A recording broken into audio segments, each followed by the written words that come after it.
Episode की शुरुआत होती है लिन डोंग को दिखाते हैं जहां पर वो शयन के ऊपर बैठा हुआ टेंगली को लेकर यहां से जा रहा था, क्योंकि अब वो यहां से सीधा जा रहा था टैंग रियम की तरफ, जिसके सफर को उसने थोड़ी ही देर में कंप्लीट भी कर लिया था। वहां पर उतरने के बाद लिन डंग अपने चारों तरफ ही देखने लगता है। इसके बारे में वो ये कहता है कि शायद अब हम लोग वहां पर पहुंच चुके हैं, क्योंकि अब लिन डंग की आंखों के सामने उसको दिखाई दे रहा था टैंग रियम का डार्क पैलेस, जिसके बारे में वो टेंगली से ये पूछता है कि क्या ये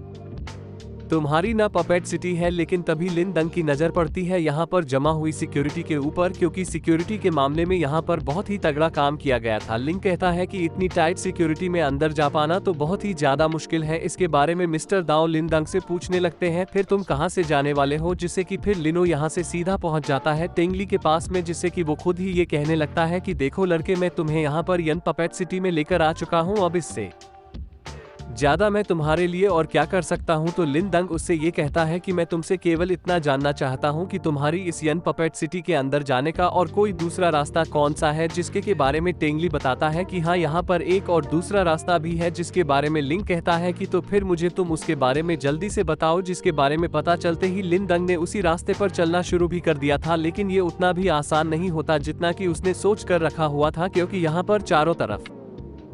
भी बहुत ही ज्यादा डार्क एनर्जी बह रही थी। इसको आसानी के साथ में पार कर पाना बहुत ही ज्यादा मुश्किल था। इसीलिए अब लिनो एक जगह पे रुक जाता है और यह कहने लगता है मैंने सोचा नहीं था कि यहाँ का इविल रा इतना ज्यादा डेंस होगा। जिसका जवाब देने के लिए तुरंत ही मिस्टर दाव आते हैं और वो ये कहते हैं कि मैं तो ये जानता ही था कि टेंगली ने जानबूझकर तुम्हें इस डेडली रास्ते पर भेजा है, क्योंकि वो इसके बारे में पहले से ही जानता था कि ये कितना ज्यादा डेडली रास्ता है, और इसी के मदद से वो ये चाहता है कि तुम यहीं पर ही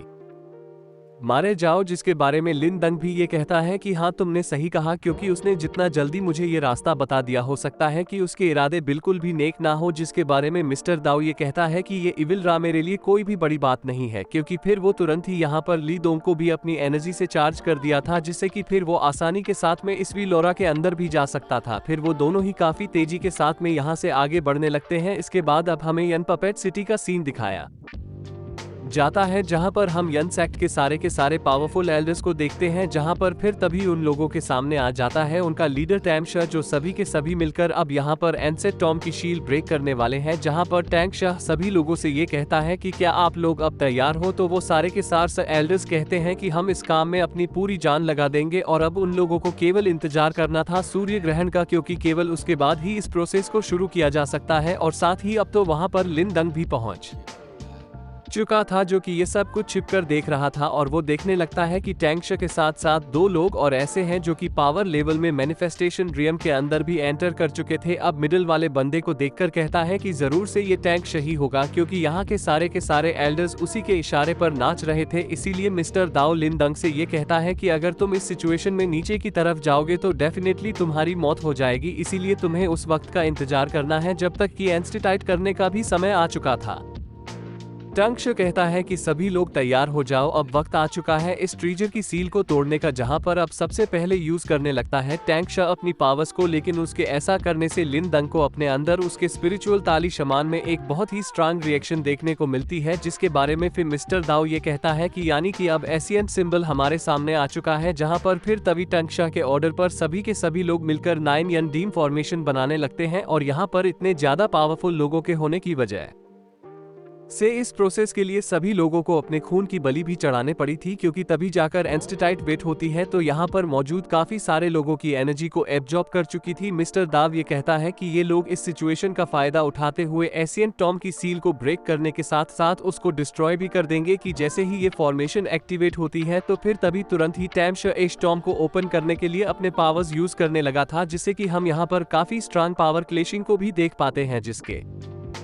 अंदर से अब यहाँ पर बहुत ही ज्यादा स्ट्रांग स्पिरिचुअल वेव्स निकलकर चारों तरफ ही फैलने लगी थी। इसके बाद अब हमें अगले ही सीन में सैकड़ों मील दूर का सीन दिखाया जाता है, जहां पर हम देखते हैं लिन किंग जू को, जिसे उस एशियन टॉम की फैलती हुई पावर्स का एहसास हो चुका था। जिसके बारे में किंग जू से ओल्ड मास्टर माई पूछने लगते हैं कि आपका अचानक से किस ओर ध्यान आकर्षित हो गया। जिसके बारे में किंग जू ये बताने लगती है कि मुझे अभी अचानक से बहुत ही extremely strange true power fluctuation का एहसास हुआ। जैसे कि ओल्ड मास्टर माई उसे ये कहते हैं कि आपकी सेंसिटिविटी ट्रू स्ट्रेंथ के लिए कुछ ज्यादा ही बेहतर है। आप मुझे बताइए कि क्या हमें इस चीज को देखने के लिए चलना चाहिए। तो किंग जू कहती है कि नहीं, इसकी कोई भी ज़रूरत नहीं है क्योंकि ये फ्लक्चुएशन यहाँ पर आते ही गायब हो गई है, इसीलिए अभी हम लोगों के पास में उसके अलावा और भी कई सारे काम है करने को। तभी वो जैसे ही आगे बढ़ती है वो तभी ओल्ड मास्टर माई से पूछने लगती है, क्या ही मेरी आंखों के सामने टिन यान माउंटेन्स है? मिस्टर माई बताते हैं कि हाँ, ये वही है जहाँ पर किंग जू ऑलरेडी अपने कल्टिंग थी। मिस्टर माई उसे ये पूछते हैं कि क्या तुम अब दोबारा से पुरानी जगहों पर जाना चाहती हो? लेकिन अब किंग जू तो उनकी किसी भी बात पर ध्यान नहीं दे रही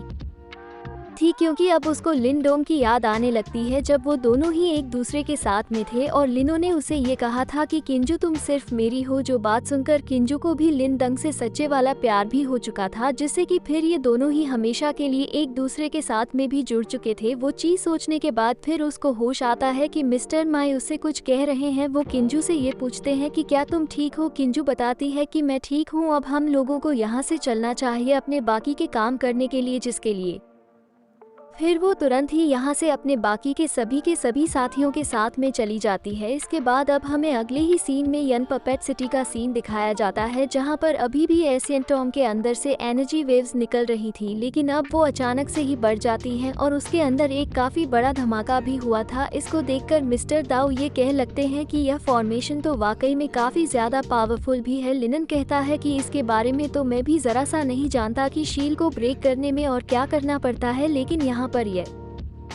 जितने भी लोग फॉर्मेशन बना रहे थे उन सभी लोगों को अपने बीचों बीच एक बहुत ही ज्यादा स्ट्रांग एनर्जी का पिन दिखाई देता है, जिसके बारे में टैंक शा अपने साथियों से कहने लगता है कि अब हम लोग इस काम में कामयाब हो चुके हैं, जिससे कि फिर वो बहुत ही ज्यादा जोरों के साथ में हंसते हुए ये कहने लगा था कि अब हमारा ये इंसेक्ट इस पूरे के पूरे यान डायनेस्टी के ऊपर अपना आधी पत्ते जमा कर ही रहेगा, जिससे कि यहाँ पर मौजूद सभी के सभी एल्डर्स उसको कांग्रेचुलेशन करने लगते हैं क्योंकि उन्होंने फाइनली सफलता प्राप्त कर ली थी।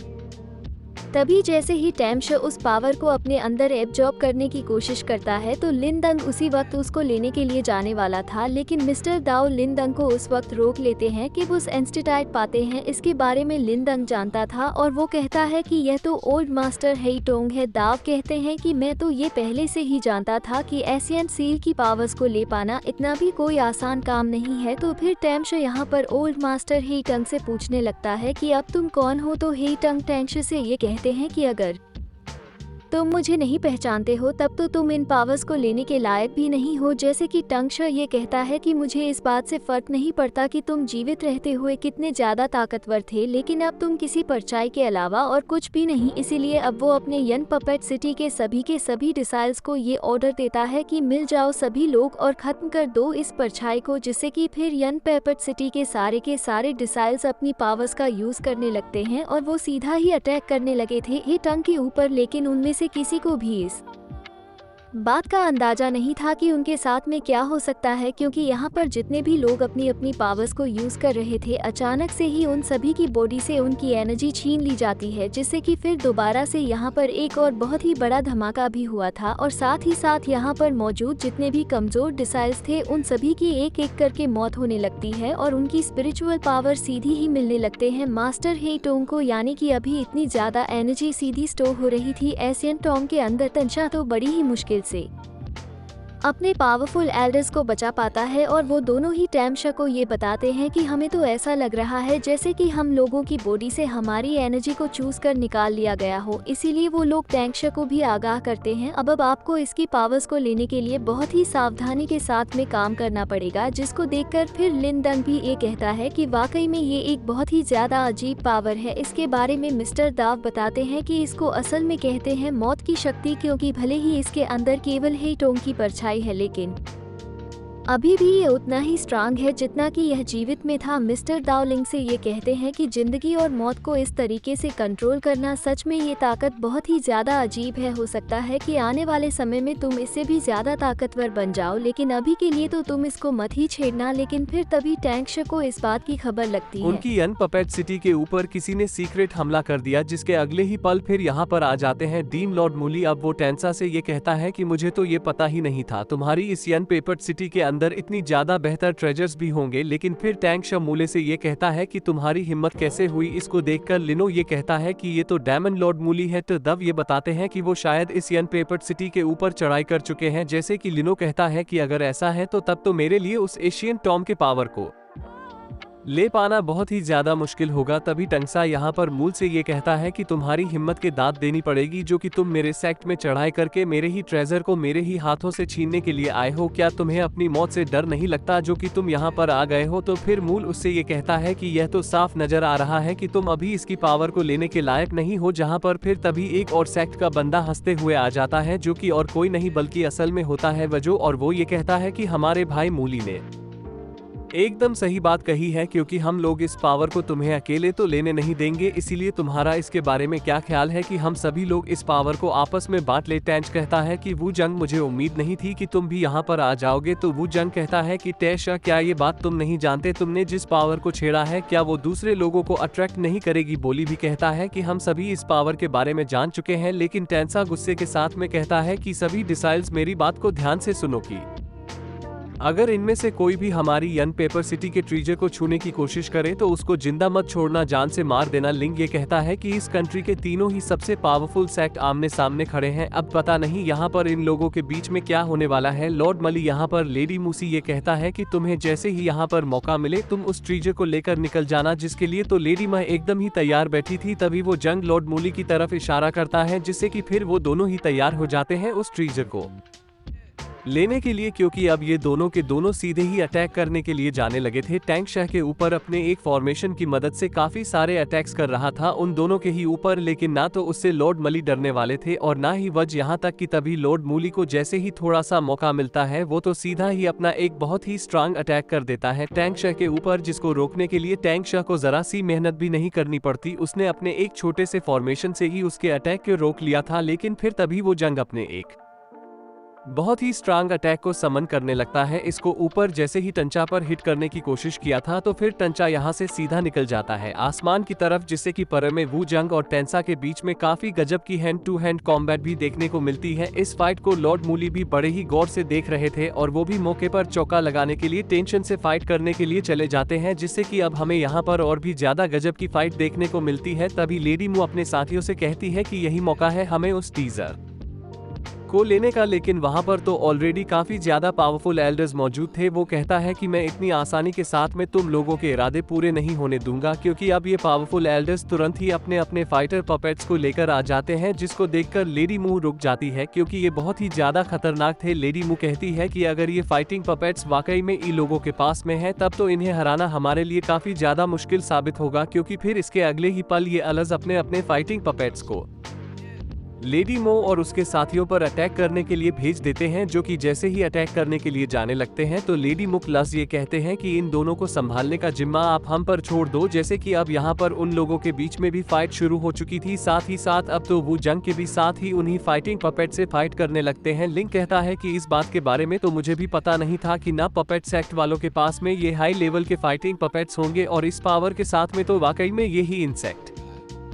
पूरी डा आंग सिटी का नंबर 1 सेक्ट कहलाने के लायक है। तभी मिस्टर दाव ये कहते हैं कि ग्रेट डिमन सेक्ट और वुमन के एल्डर्स उनमें से भी कुछ तो है जो कि मैनिफेस्टेशन रियल में एंटर कर चुके हैं, इसीलिए अगर तुम वाकई में एशियन टॉम की पावर को लेना चाहते हो तब तो फिर ये चीज तुम्हारे लिए और भी ज्यादा डिफिकल्ट होने वाली है। इसीलिए वो लिन दंग से पूछता है कि अब तुम क्या करने वाले हो, तो लिन दंग उससे कहता है कि अब तुम थोड़ा सा इंतजार करो, तुम्हें अभी पता भी चल जाएगा। अभी फिर हम टंग शाह को उन दोनों के साथ में फाइट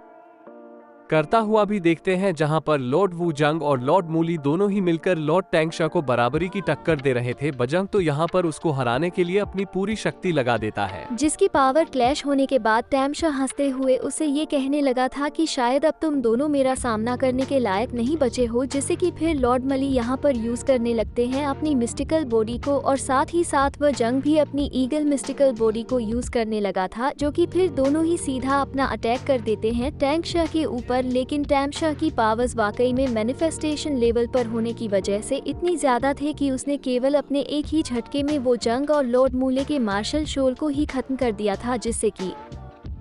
अब उन दोनों के ही पास में अब और कोई भी अटैक नहीं बचे थे करने को। टंगशा कहता है कि माफ करना दोस्तों, मैं तुम लोगों से हमेशा ही एक कदम आगे रहता हूँ। तुम लोगों को ये बात पता होनी चाहिए थी कि मैं मैनिफेस्टेशन के लेट स्टेज को भी पार कर चुका हूँ। इसीलिए बमुले और वह जंग से ये कहता है, क्या अब तुम लोग इतना सब कुछ होने के बाद भी और फाइट करना चाहते हो? लॉर्ड मले ये कहते हैं कि बशक टैमशद तुम हम लोगों से बहुत ही ज्यादा ताकतवर हो, लेकिन हम लोग इतना भी जानते हैं कि तुम कभी भी अपने अकेले की ताकत से उस टीजर को ओपन ओपन